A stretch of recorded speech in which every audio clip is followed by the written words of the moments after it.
volem traslladar aquesta figura amb un angle de menys 120 graus. El primer que farem és traçar rectes que vagin del punt O a tots els vèrtexs. Després posarem el transportador sobre la primera recta, per exemple A. Posarem el transportador a 120, un moviment de 120, marcarem i traçarem una nova recta. Amb aquesta, després agafarem el compàs, mesurarem la distància de O a i ho marcarem en la nova recta. I així amb tots els vèrtexs, amb B, amb C, amb D, amb E, amb F.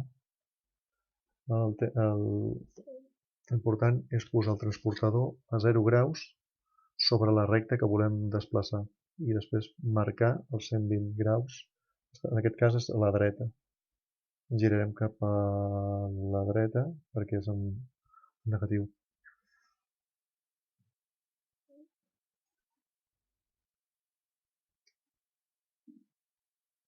Si no tenim compàs podem utilitzar regle. El compàs, si està